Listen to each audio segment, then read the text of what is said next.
Okay, let's unpack this. We're diving into a concept that seems simple, on the surface, the idea of the neighbor, but it becomes incredibly challenging when you look at it through the lens of conflict, identity, uh, belonging in our complex world. Right. Love your neighbor sounds easy enough, Yeah.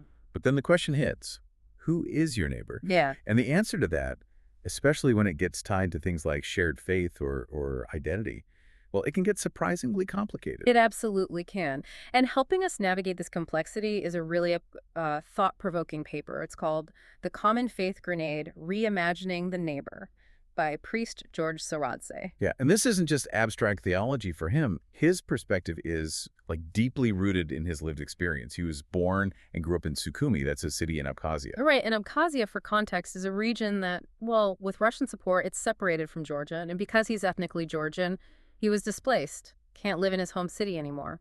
Exactly, and that personal displacement is incredibly powerful context for his argument. He specifically connects his experience to how state and even church powers have acted in the region. Yeah, he points out how the Russian Orthodox Church hasn't recognized Georgia's territorial integrity regarding Abkhazia, even while, technically recognizing the Georgian Church's jurisdiction there. It's complex. He gives some pretty concrete examples, too, like discussions between the self-appointed president of the region and the head of the Russian church, Patriarch Kirill, about building a church there, and a Russian bishop ordaining an Abkhazian deacon, specifically to serve in Abkhazia. So for him, these actions he witnessed firsthand, in a place scarred by conflict, actions involving religious authorities seemingly putting national lines above existing church jurisdiction, it all underscores his core point. Absolutely. That defining who is in and who is out based on things like common faith can have really, really damaging consequences. Which sets the stage perfectly for our mission in this deep dive, to unpack his challenging argument. That defining the neighbor based on shared identity or common faith, well, it can actually be incredibly dangerous. He uses this vivid metaphor, calling it a grenade. It's a strong image. And at the heart of his exploration are a couple of fundamental questions he grappled with. They're rooted in that famous parable, the Good Samaritan. Okay. Like, do the other, meaning, someone different outside your usual group and the neighbor, do they refer to the same kind of person in that story? Interesting question. And then, does encountering this other actually play a significant role in how a person understands themselves? Like moving beyond just being an anonymous part of a crowd towards becoming a unique, personalized individual. That second question about the other and personalization. Yeah, that's something we should definitely circle back to. But first, let's jump into the problem as he lays it out. His starting point is seeing attempts in Georgia to redefine attitudes towards people, both others and those considered neighbors. Yeah. Often relying on shared faith as the main thing. Right. And he provides some historical background to explain why this is particularly sensitive in Georgia. He mentions the Georgian Church's ancient history, its apostolic foundation, and its autocephaly. Autocephaly, meaning self-governing. Yeah, exactly. Self-governing church, dating way back to the 5th century. Then he talks about how the Russian Empire actually abolished this autocephaly in the 19th century. And that violated a treaty, didn't it? The Treaty of Georgievsk. It did. That was supposed to guarantee Georgia's internal autonomy under Russian protection. So he sees this history, and then coupled with more recent events like his own displacement, as evidence of Georgians feeling, well, betrayed by Russians, particularly when survival or national integrity was at stake. That experience really fuels his assertion, then, that the true meaning of neighbor has to be free from these kinds of local, cultural, or religious ties. Exactly. He argues that what some people in the region might see as a strength, unity based on common faith, has in fact proven to be self-destructive. And he identifies a really common misunderstanding. I think many of us probably have it. We often think of the neighbor simply as anyone who happens to be nearby and needs our help right now. Yeah, the assumption is you help them because it's the right thing to do, Right. out of human solidarity or Christian ethics. And you don't really need to dig into who they are, their background, their beliefs, whatever. That interpretation sounds incredibly noble. It aligns with how many people understand the parable. But the author argues that while it's well-intentioned, it actually misses a crucial, almost revolutionary point that Jesus is making in the story. Exactly. He offers an alternative way to define the neighbor, drawing directly from his close reading of the Good Samaritan parable. And this is where he introduces a fascinating shift.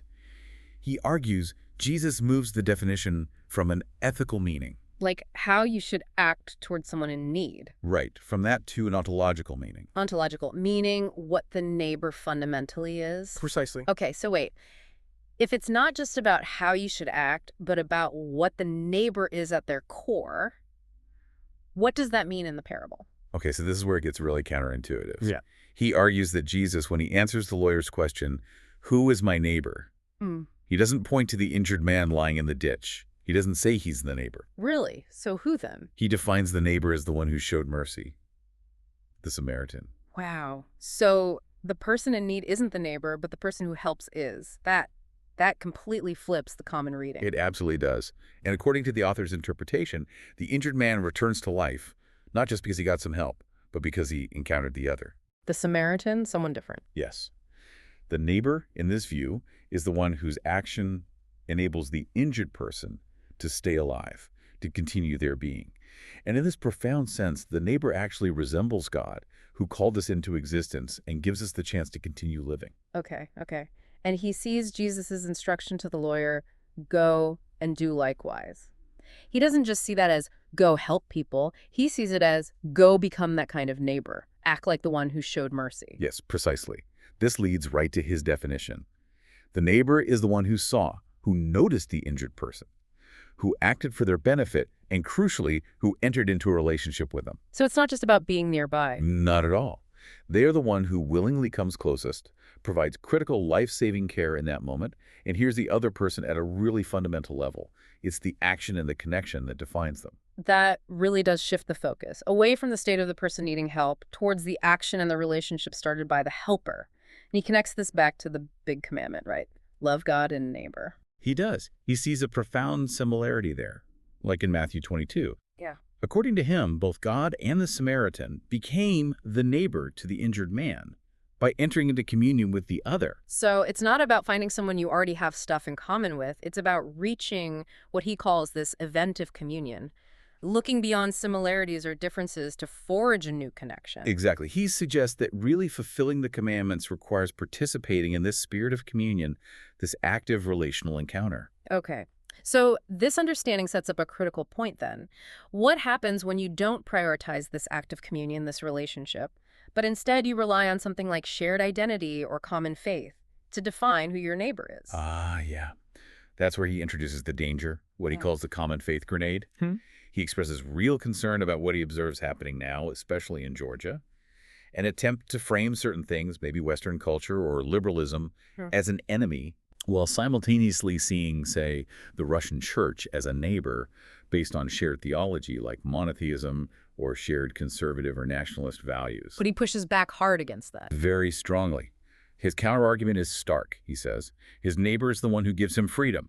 He even states, being is not superior to freedom, which directly challenges any system that prioritizes existence, like ethnic survival, over individual liberty. Wow. And he calls the Russian civilizational model a lie. Why? Because, in his view, it ties human survival and identity too much to biology or ethnic belonging, rather than something higher, something freely chosen. And he brings in another voice here, doesn't he? Metropolitan John Zizioulas. Yes, a really influential modern Orthodox theologian. Zizioulas wrote about Christianity's historical struggle to kind of reconcile freedom through obedience. Yeah. He argued this tension made many feel like slaves, leading some to reject faith entirely. Zizioulas suggested atheism, in a way, sprang from within the church because freedom felt suppressed. So Zizioulas says something more than just obedience is needed. Right. A movement of love, one that comes from outside our usual human ways of relating. That's what Zizioulas argues Christian doctrine should really be about. And the author connects this back to the Samaritan. Exactly. He says this transformative kind of love, the kind Zizioulas talks about, is precisely what motivates a stranger, like the Samaritan, to actively encounter the injured other, which is totally different from just seeking connection based only on existing similarity or shared identity. So the core danger, as he sees it, it's relationships built only on sharing the same faith or background without actively valuing the otherness of the person. Yes. Those are the relationships that, like the priest and the Levite in the parable, will just pass by the one in need. They bring death and harm, essentially. This focus on rigid commonality, without that genuine encounter, that's the grenade. And he observes this lack of striving for that kind of gospel relationship in the Church of Georgia and maybe others. Yeah, he suggests that fear of the unknown, the stranger, can be prevalent, even if that stranger could be beneficial, like the Samaritan. He even references another theologian, Cyril Hoveron, who's written about the risks when Christianity gets too tangled up with national identity. So his conclusion here is pretty direct then. Trying to figure out your neighbor based mainly on common faith or shared background, it just contradicts the meaning in the parable. Fundamentally contradicts it, in his view. He clarifies, though, he's not saying you have to see the neighbor as some kind of total alien or outcast. But the definition, who qualifies as neighbor, is established entirely by the life-giving relationship that is entered into. It's not about the character or identity of the other person beforehand. And he brings back that powerful image again. Right. Trying to love someone according to limited human cultural standards, shared faith, backgrounds, interests, whatever, rather than these radical gospel principles of transformative relationship. He says it's like picking up a grenade. It's inevitably going to blow up and cause real damage. So bringing all this together, Priest Saradz's central argument is clear, and it's definitely challenging. The neighbor isn't defined by shared identity, not even by your need, but by the life-giving, transformative relationship they choose to enter into with you. Yeah, and he emphasizes if we accept this, then being itself, our existence is intricately tied to communication, to relationship. Yeah. If you insist the neighbor must be someone like you or just someone who looks like they need help, you miss this fundamental need for active communication to truly be together.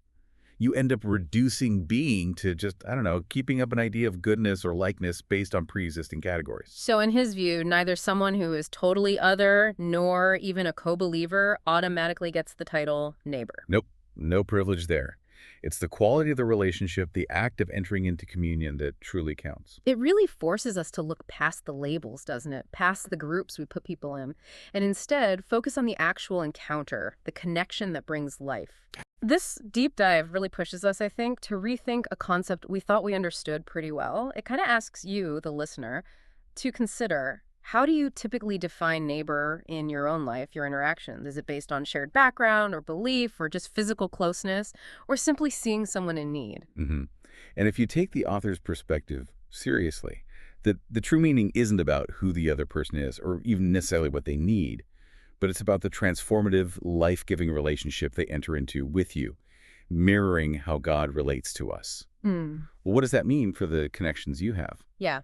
What relationships in your life, maybe with people you wouldn't automatically label neighbor based on shared stuff, what relationships truly fit that description of a life-giving encounter? Something to think about.